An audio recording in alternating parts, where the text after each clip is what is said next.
নমস্কার। আজ জীববিজ্ঞানের যে বিষয়টা নিয়ে আমি আলোচনা করতে চাই তা খুব ইন্টারেস্টিং। সেটা হলো ফাউন্ডার ইফেক্ট এবং বটলনেক ইফেক্টের মধ্যে তুলনা করা। বিবর্তনের ইতিহাসে অনুন্নত প্রজাতি থেকে উন্নত প্রজাতি আসার যেসব তত্ত্বগুলো আছে তার মধ্যে অন্যতম গুরুত্বপূর্ণ হচ্ছে এই দুটো আলোচনা। বিজ্ঞানী স্টেভিন্স বটলনেক ফেনোমেনন এবং বিজ্ঞানী মায়ার ফাউন্ডার ইফেক্টের ব্যাখ্যা দেন। জীবগোষ্ঠীতে কি করে তাদের বৈচিত্র্য হ্রাস বৃদ্ধি হয়, বিবর্তনের আলোচনায় তা অত্যন্ত গুরুত্বপূর্ণ একটা বিষয়।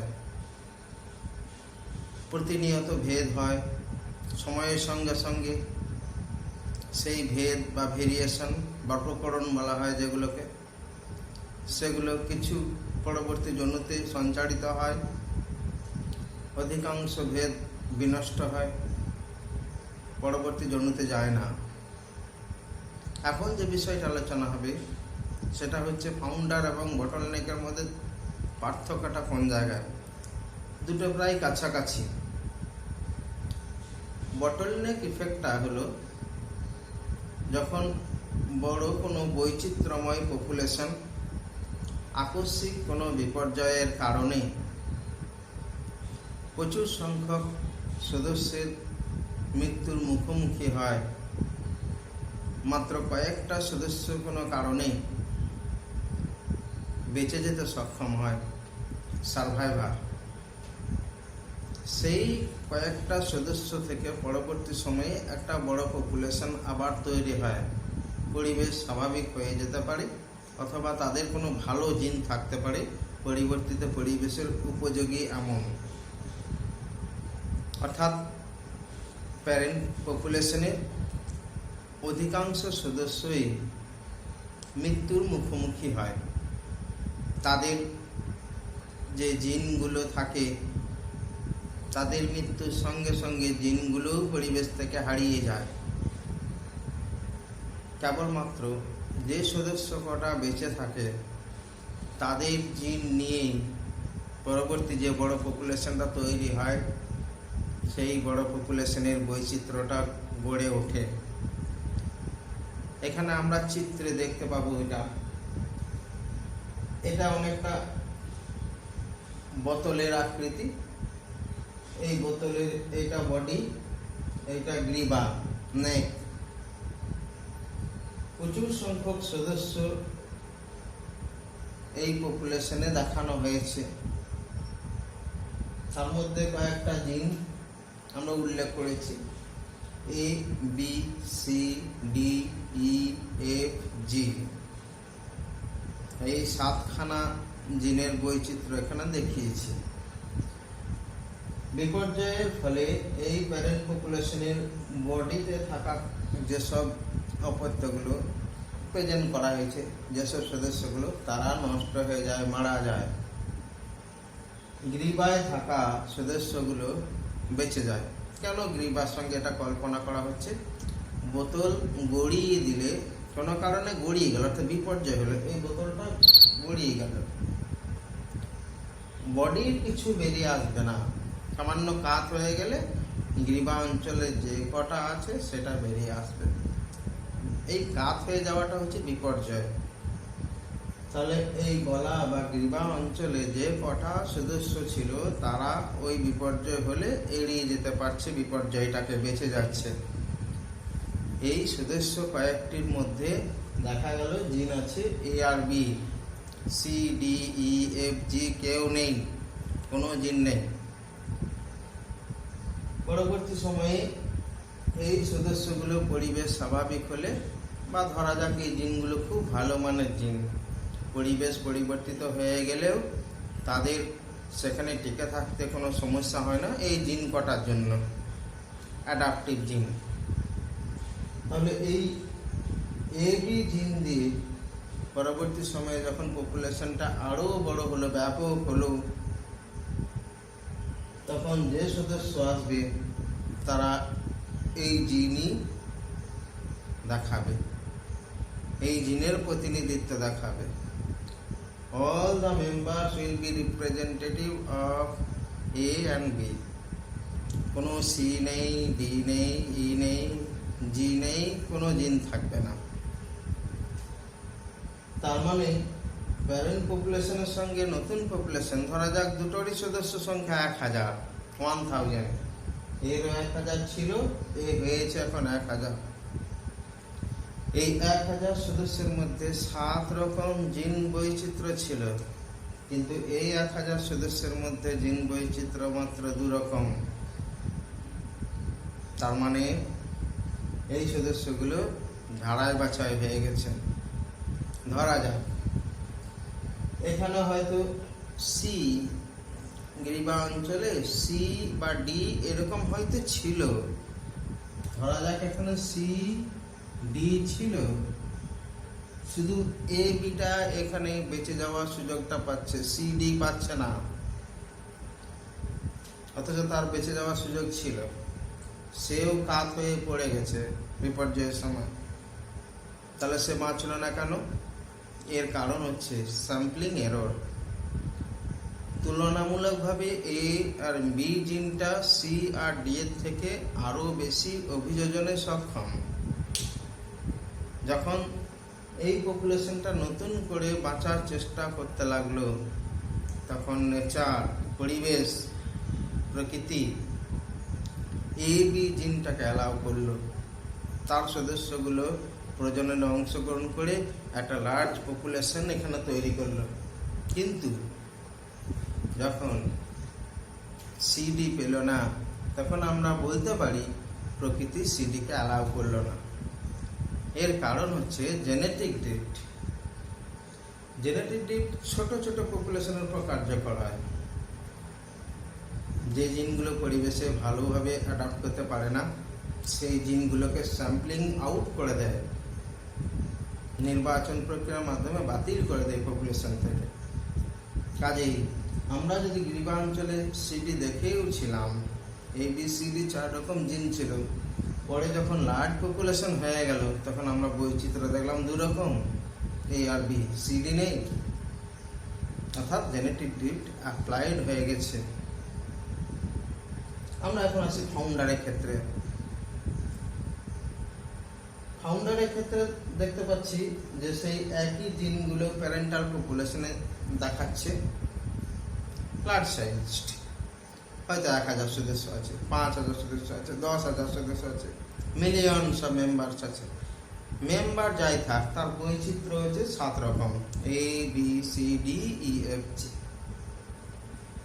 এই প্যারেন্ট পপুলেশনের মধ্যে কোনো নির্দিষ্ট কারণে, হয়তো রিসোর্স ইউটিলাইজেশন, পরিবেশ থেকে সম্পদ নেওয়া, প্রজননগত স্বাতন্ত্র, এইসব নানা কারণে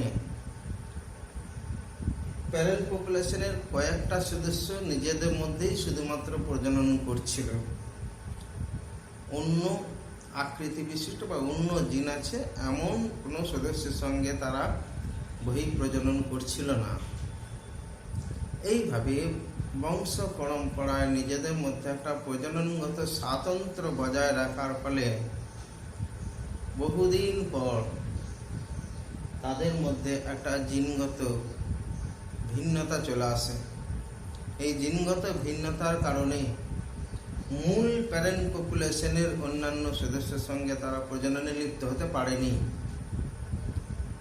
তারা হয় ওই পপুলেশনের মধ্যেই ছিল, প্যারেন্ট পপুলেশনের মধ্যে, অথবা খাদ্যের খোঁজে, ভালো একটা এনভায়রনমেন্টের খোঁজে, অনুকূল তাপমাত্রাযুক্ত পরিবেশের খোঁজে তারা অন্য কোনো জায়গায় চলে গেছিল, পরে আর সেখানে ফিরে আসেনি। প্যারেন্ট পপুলেশনে যেখানে গেছিল সেখানে সুযোগ সুবিধাগুলো অনেক বেশি থাকার কারণে সেখানেই তারা বসবাস করতে শুরু করে।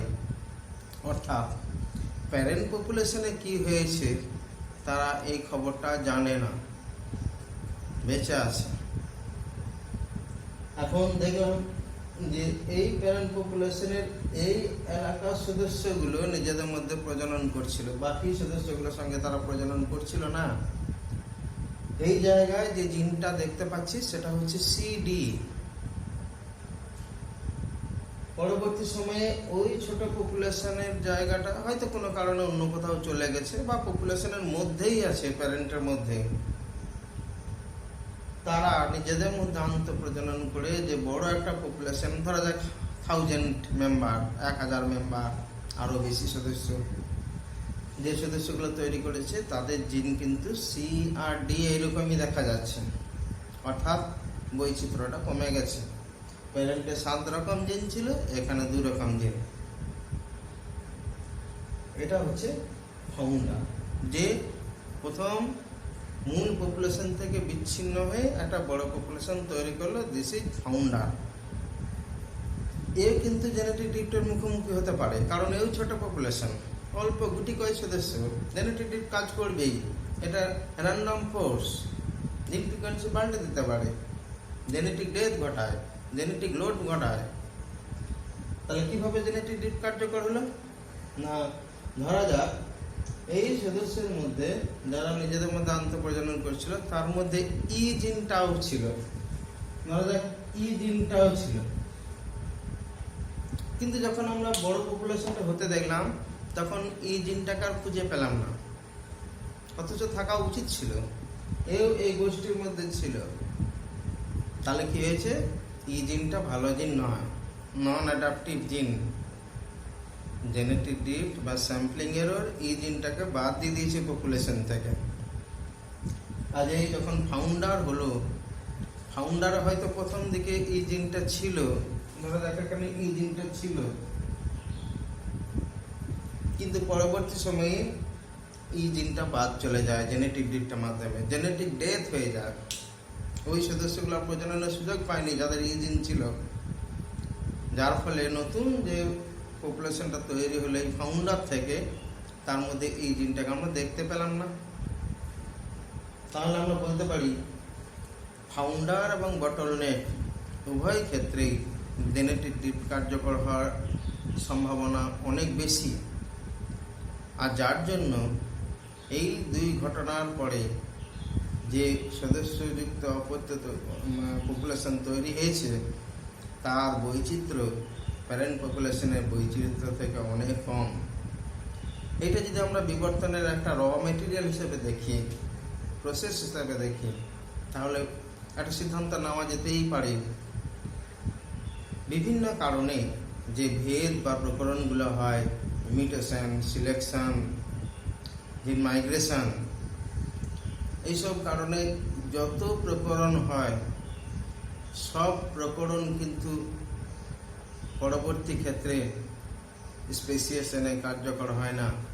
কারণ মাঝে মাঝেই জেনেটিক ডিফট এরকম কিছু ঘটনা ঘটে যখন কিছু জিনকে সবসময় ছেটে ছেটে যায়, বাদ দিতে দিতে যায়, নতুন যে পপুলেশনগুলো আসে তার বৈচিত্র্য অনেক কমে যায়।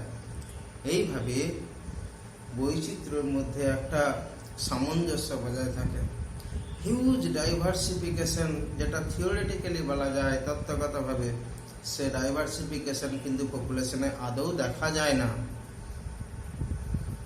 এখানে তাহলে পার্থক্যটা কোন জায়গায়?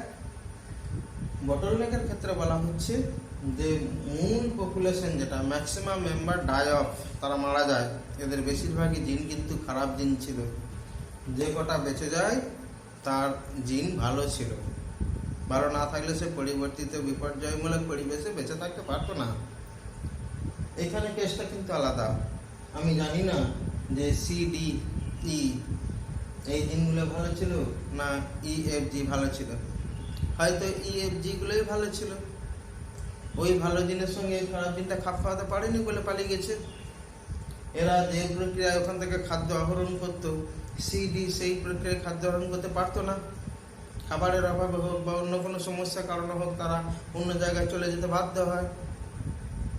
তেমন আমি গ্যারেন্টিতে বলতে পারি না সিডি জিন ভালো না খারাপ। যেটা এখানে আমরা বলতে পারছি যে এই বিধিটা ভালো। আরও একটা ব্যাপার হচ্ছে যে এরা চলে গেছে, নতুন একটা পপুলেশন বানিয়েছে ফাউন্ডারগুলো, কিন্তু প্যারেন্ট পপুলেশন টিকে আছে না মারা গেছে সেসব তো কিছু বলা হচ্ছে না। দেখা যায় প্যারেন্ট পপুলেশন কিন্তু বহাল তবিয়তে বেঁচে আছে, তাদের কোনো সমস্যা হয়নি। অর্থাৎ দুটো পপুলেশন সমানভাবে পরিবেশে এখনো বেঁচে আছে, টিকে গেছে, new population plus parent population. এখানে কিন্তু একটা পপুলেশনকে আমরা টিকে থাকতে দেখছি, যেটা পরবর্তী সময় তৈরি হয়েছে, এ কিন্তু নেই। অর্থাৎ এটা হচ্ছে 1/2, দুটো পপুলেশনে একটা আছে, এটা হচ্ছে 2/2, দুটো পপুলেশনের মধ্যে দুটোই পরিবেশে সমানভাবে টিকে আছে। এখন উদাহরণ হিসেবে দেখাতে গেলে নর্দার্ন সিল, একটা এলিফ্যান্ট সিল, নর্দার্ন সিল, তার দৃষ্টান্ত দেওয়া যায় বটলনেকের ক্ষেত্রে। এটা এক সময় সংখ্যা ছিল অনেক বেশি, বৈচিত্র্য ছিল ব্যাপক, অনেক বৈচিত্র্য ছিল। সাধারণ সিল মানে দক্ষিণ মেরু অঞ্চলে যে সিলগুলো দেখা যায় তাদের থেকে এদের বৈচিত্র্য কোনো অংশে কম ছিল না। কিন্তু 1890 সালে যখন মানুষের উপদ্রব শুরু হলো উত্তরাঞ্চলে, তখন প্রচুর সংখ্যক সিল মারা পড়ে। যে করেই হোক মানুষের উৎপাতটা বন্ধ হয়। তখন যে কয়েকটা সিল বেঁচে ছিল, নর্দার্ন সিল, তারা আবার নতুন করে প্রজনন শুরু করে আবার একটা বড় পপুলেশন তৈরি করে। কিন্তু মুশকিল হচ্ছে কি, এই পপুলেশনটা বটল নেকে পড়ে গেল, তার বৈচিত্র্য অনেক কমে গেল। সাধারণ সিলের যা বৈচিত্র্য তার তুলনায় অনেক কম বৈচিত্র্য হলো নর্দার্ন সিলের। এই নর্দার্ন এলিফ্যান্ট সিলগুলো এই কারণে বটল নেকের একটা উল্লেখযোগ্য দৃষ্টান্ত হিসেবে দেখা হয়। এটার একটা উদাহরণ খুব ভালো, সেটা হচ্ছে আমিষ ক্রিশ্চিয়ান কমিউনিটি একটা আছে, যারা নিজেদের স্বাতন্ত্র্য বজায় রাখে, অন্য খ্রিস্টানদের সঙ্গে বিবাহ এইসব সম্পর্কে তারা আবদ্ধ হয় না। এরা নিজেদের মধ্যেই এই ম্যারেজ সম্পর্কটা গড়ে তোলে। যুগ যুগ ধরে এরকম তাদের মধ্যে হওয়ার ফলে এক সময় বা বর্তমানে তাদের স্পেসিফিক মরফোলজিক্যাল অ্যানাটমিক্যাল ডিস্টিংশন চলে এসেছে। তারা যে পপুলেশনটা তৈরি করেছে তারা হচ্ছে আমিষ কমিউনিটি, যেটা মূল খ্রিশ্চান কমিউনিটির সঙ্গে মেলে না। তাহলে এটাও একটা ফাউন্ডার ইফেক্টের মধ্যে পড়ছে। আশা করি বটলনেক এবং ফাউন্ডার ইফেক্টের মধ্যে তুলনাটা পরিষ্কার হয়েছে। আমি আমার সাধ্য মতো বিভিন্ন বিষয়গুলোকে এভাবে ডাউট ক্লিয়ার করার চেষ্টা করি। বিজ্ঞানে অনেক বিষয় আছে যেগুলো শুধু বই পড়ে বা অনেক সময় ব্যাখ্যা পেয়ে হয়তো পরিষ্কার হয় না আইডিয়াগুলো। আমার মনে হয় আমার পেশাগত দিক থেকে আমি মনে করি কিছু কিছু জায়গায় অস্পষ্টতা থাকে, সেই জায়গাগুলো নিয়ে আমি আবার পোস্ট করব, ভিডিও পোস্ট করব, এবং আশা করি এই পোস্টগুলো সবাই দেখবেন।